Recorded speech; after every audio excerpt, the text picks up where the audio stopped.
आगे समझते हैं।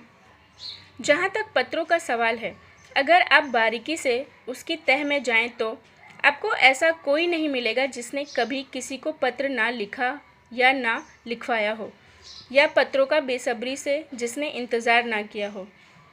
बेसब्री का मतलब है इसमें आतुरता से।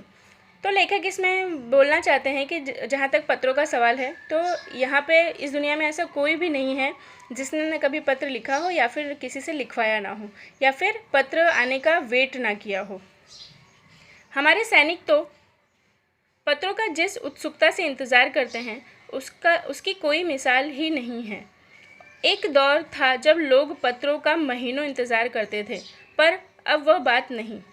लेखक इसमें बताना चाहते हैं कि जो हमारे सैनिक जो बॉर्डर पे होते हैं, सैनिक लोग, वो अभी भी लेटर्स का उतनी ही बेसब्री से इंतज़ार करते हैं जितना कि पहले इसकी अहमियत थी, लेकिन अभी भी उनकी लाइफ में इसकी अहमियत बहुत है। यानी वो अभी भी बहुत ही उत्सुकता से लेटर का इंतज़ार करते हैं।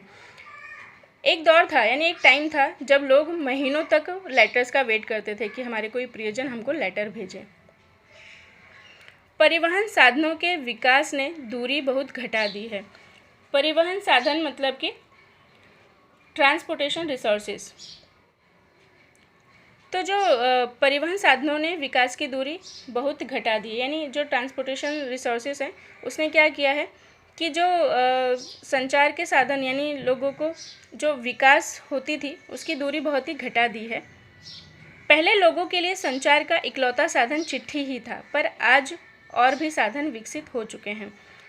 लेखक इसमें बता रहे हैं कि जो पहले के ज़माने में संचार यानी कम्युनिकेशन का इकलौता साधन क्या था, चिट्ठी ही यानी लेटर ही होता था जो एक दूसरे की बात पहुंचा सकता था। लेकिन आज और भी साधन विकसित हो गए हैं, मतलब कि और भी मॉडर्न इक्विपमेंट विकसित हो चुके हैं, जैसे कि व्हाट्सएप है, ईमेल है, ठीक है, ये सारी चीज़ें। आज देश में ऐसे लोगों की कमी नहीं है जो अपने पुरखों की चिट्ठियों को सहेज और संजोकर विरासत के रूप में रखे हुए हों, या फिर बड़े बड़े लेखक, पत्रकारों, उद्यमी, कवि, प्रशासक, सन्यासी या किसान, इनकी पत्र रचनाएं अपने आप में अनुसंधान का विषय है। अनुसंधान का मतलब है कि खोज। अगर आज जैसे संचार साधन होते तो पंडित नेहरू अपनी पुत्री इंदिरा गांधी को फ़ोन करते, पर तब पिता के पत्र पुत्री के नाम नहीं लिखे जाते जो देश के करोड़ों लोगों को प्रेरणा देते हैं। इसमें लेखक बताना चाहते हैं कि अगर संचार का साधन पहले से ही होता तो जो पंडित जी ने अपनी पुत्री इंदिरा गांधी को पत्र लिखा था, उसकी जगह वो उनको फ़ोन करते, और फ़ोन करते तो फिर लेटर लिखने से जो लोगों को प्रेरणा मिली है वो चीज़ें सब इसमें नहीं होती। पत्रों को तो आप सहेज कर रख लेते हैं, पर एसएमएस संदेशों को आप जल्दी ही भूल जाते हैं। लेखक का कहना है इसमें कि जो लेटर्स हमें अपने प्रियजनों को भेजते थे, या हमारे पास जो लेटर हमारे प्रियजनों के आते थे, हम उसको क्या संभाल कर रख सकते हैं, लेकिन जो एसएमएस वगैरह होता है हम उनको जल्दी ही भूल जाते हैं। कितने संदेशों को आप सहेज कर रख सकते हैं? तमाम महान हस्तियों की तो सबसे बड़ी यादगार या धरोहर उनके द्वारा लिखे पत्र ही हैं। लेखक कहते हैं कि इसमें जो बहुत सारे महान हस्ती लोग हैं, उनकी यादगार के रूप में जो उनने पत्र लिखे थे वो ही उनके पास एक धरोहर के रूप में है। भारत में इस श्रेणी में राष्ट्रपिता महात्मा गांधी को सबसे आगे रखा जा सकता है। दुनिया के तमाम संग्रहालय जानी मानी हस्तियों के पत्रों का अनोखा संकलन भी है। तमाम पत्र देश, काल और समाज को जानने समझने का असली पैमाना है।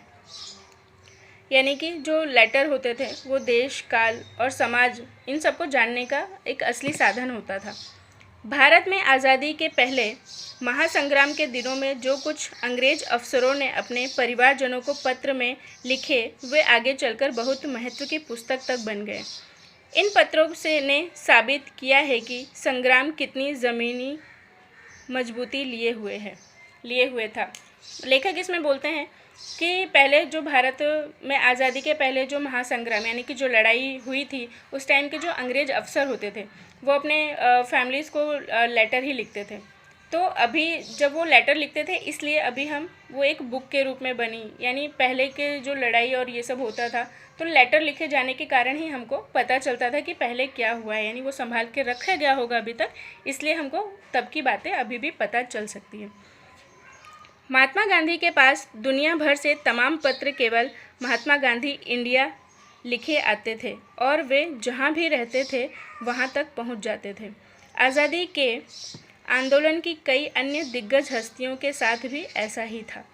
मतलब कि लेखक इसमें बता रहे हैं कि महात्मा गांधी के पास जो लोग लेटर लिखते थे वो सिर्फ महात्मा गांधी इंडिया, यानी उसमें जो एड्रेस होता था महात्मा गांधी